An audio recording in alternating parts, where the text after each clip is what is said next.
നമസ്കാരം. ഇന്ന് ഒരുപാട് പേർ രാത്രി ഏറെ വൈകിയ ശേഷവും ഉറക്കം വരുന്നില്ല, ഉറക്കം വരാതെ കഷ്ടപ്പെടുകയാണ്. ഉറക്കം വരുവാനായിട്ട് മൊബൈലും നോക്കി ഇരിക്കുകയാണ്. അതിൻ്റെ സൈഡ് എഫക്റ്റ് എല്ലാം കൂടി സോഷ്യൽ മീഡിയയിൽ 1 കോടി വീഡിയോസ് ഉണ്ട്. അതേവരും കാണുക. അതിൻ്റെ സൈഡ് എഫക്റ്റൊക്കെ പറഞ്ഞ് പോവുകയാണ്. ഇന്നത്തെ വിഷയം നല്ല ഉറക്കം, മനസമാധാനത്തോടുകൂടി സൗണ്ട് സ്ലീപ്പ് എങ്ങനെ നമുക്ക് ശീലിക്കാം, ഇല്ലെങ്കിൽ എങ്ങനെ വരുത്തിയെടുക്കാം, ഇല്ലെങ്കിൽ ഉറങ്ങുമ്പോൾ ശ്രദ്ധിക്കേണ്ടത് എന്തൊക്കെയാണ് എന്നുള്ളതാണ്. ആദ്യമായി ഏത് ദിക്കിലേക്ക് തലവെച്ച് കിടക്കണം എന്നുള്ളതാണ്. ഒറ്റ പ്രിൻസിപ്പിളേ ഉള്ളൂ. കിഴക്ക് തല വെച്ച് കിടക്കണം, വടക്ക് തല വെക്കരുത്. ഒന്നുകൂടി പറയുകയാണ്, കിഴക്ക് തല വെക്കണം, വടക്ക് വെക്കരുത്. കിഴക്ക് വെക്കാം, പടിഞ്ഞാറ് വെക്കാം, തെക്ക് വെക്കാം, പ്രശ്നമില്ല.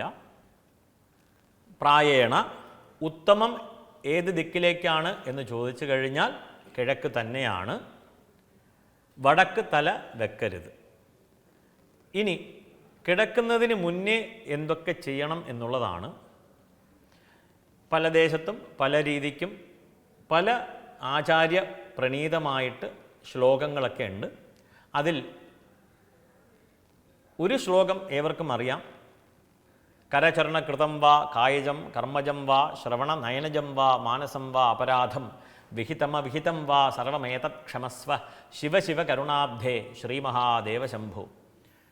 ഇത് ഭഗവാൻ ആചാര്യസ്വാമികൾ, ആദിശങ്കരാചാര്യ ഭഗവാൻ ആചാര്യസ്വാമികൾ എന്ന് തന്നെയാണ് അദ്ദേഹം രചിച്ച ശിവ അപരാധ ക്ഷമാപണ സ്തോത്രം.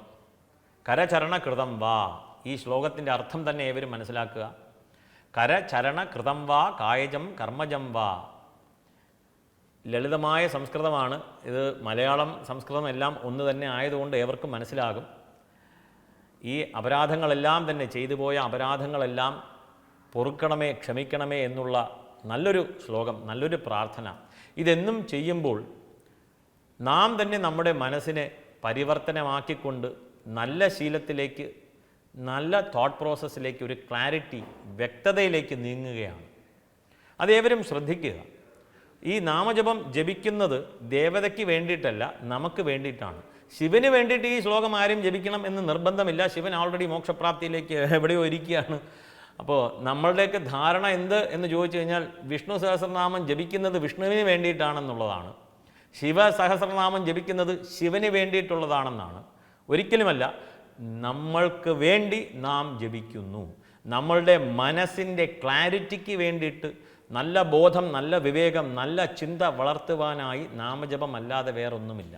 അപ്പോൾ നിത്യം നാം ജപിക്കുന്നു കരചരണകൃതം വാ. കരചരണങ്ങളെ കൊണ്ട് ചെയ്ത പ്രവൃത്തി കായജം കർമ്മജം വാ ശ്രവണ നയനജം വാ മാനസം വാ അപരാധം. മനസ്സുകൊണ്ട് പോലും ചെയ്ത തെറ്റുകളെല്ലാം പൊറുക്കണമേ എന്നുള്ള ഒരു ശ്ലോകം കുട്ടികളെ ഏവരെയും പഠിപ്പിക്കുക. കിടക്കുന്നതിന് മുന്നേ നാം ഈ ശ്ലോകം ചൊല്ലണം. അതിനു മുന്നേ ഒരു ചെറിയ കാര്യം, കിടക്കുന്നതിന് മുന്നേ ഏവരും ഭസ്മം ധരിച്ച ശേഷം കിടക്കുക. ഇതൊരു സമ്പ്രദായത്തിലൂടെ ആചാര്യൻ മുഖേന പല സ്ഥലത്തും ഇത് ഏവരും ചെയ്തു വരുന്നുണ്ട്. കേരളത്തിൽ ചെയ്തു വരുന്നുണ്ടോ ഇല്ലയോ എന്നറിയില്ല. ചെയ്യാത്തവർ ഈ ഒരു ശീലം, കിടക്കുന്നതിന് മുന്നേ ഭസ്മം ധരിച്ച ശേഷം കിടക്കുക എന്നുള്ള ഒരു ശീലം. അതിനുശേഷം കരചരണകൃതം വാ ശ്ലോകം ജപിക്കുന്നു. ഇനി വേറെ ആർക്കെങ്കിലും രാമനാമം ജപിക്കണമെങ്കിൽ തീർച്ചയായിട്ടും ജപിക്കാം. ഹരേ രാമ രാമ രാമ ഹരേ ഹരേ, ഹരേ കൃഷ്ണ കൃഷ്ണ കൃഷ്ണ ഹരേ ഹരേ. ഇത് കുറച്ച് സംഖ്യ ജപിക്കാം. ഉറക്കം പെട്ടെന്ന് വരുവാനായിട്ട് ഇത് സഹായിക്കും. ഈ ജപിച്ച് ഉറങ്ങിപ്പോകാനും വളരെയേറെ സാധ്യതയുണ്ട്. കിടന്നുകൊണ്ട് ജപിക്കാമോ? തീർച്ചയായിട്ടും ജപിക്കാം. കിടക്കുമ്പോൾ ഒരു നാമം ഉരുവിടണം. പത്മനാഭ എന്ന് വിളിച്ചിട്ട് വേണം കിടക്കുവാനായിട്ട്. അതിനുശേഷം നാമജപം ജപിച്ചോളൂ. ഹരേ രാമ രാമ രാമ ഹരേ ഹരേ, ഹരേ കൃഷ്ണ കൃഷ്ണ കൃഷ്ണ ഹരേ ഹരേ. എനിക്ക് രാവിലെ മുതൽ വൈകിട്ട് വരെ ജോലിയാണ്. നാമമന്ത്രം ജപിക്കുവാൻ സമയമില്ല, ക്ഷേത്രത്തിൽ പോകാൻ സമയമില്ല, ഉറങ്ങുവാൻ സമയമുണ്ടല്ലോ, മതി. കിടക്കുമ്പോൾ കിടന്നുകൊണ്ട് തന്നെ ഹരേ രാമ ജപിക്കുക. ജപിച്ച് താനേ ഉറക്കം വന്നുകൊള്ളും എന്നുള്ളതിൽ തർക്കമില്ല. ശ്രമിച്ചു നോക്കുക. അടുത്തതായി രാവിലെ എഴുന്നേൽക്കുമ്പോൾ കൂടി ആ ഒരു വിഷയം കൂടി പറഞ്ഞേക്കാം.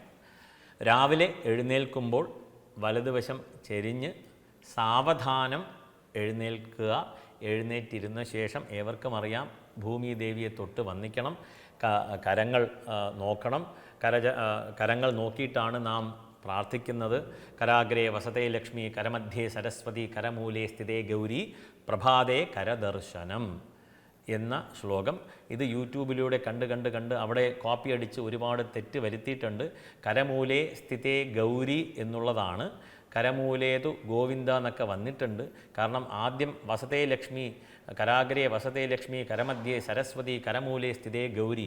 അപ്പോൾ ലക്ഷ്മി, സരസ്വതി, ഗൗരിയാണ് ആ ഓർഡർ. അവിടെ ഗോവിന്ദന് വരാനുള്ള സാധ്യത കുറവാണ്.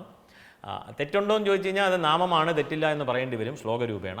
എന്നിരുന്നാലും ശരിയായ ശ്ലോകം ഇതാണെന്നും സ്വന്തം കരതരങ്ങളെ നോക്കി പ്രാർത്ഥിക്കുന്നു. കാരണം ഈ കൈ കൊണ്ടാണ് നാം ജോലി ചെയ്യുന്നത്. അതിനുള്ള ശക്തി, അതിനുള്ളൊരു കോൺഫിഡൻസ് നമുക്ക് ലഭിക്കുവാൻ ഇത് സഹായിക്കും എന്നുള്ളതിൽ തർക്കമില്ല. നമസ്കാരം.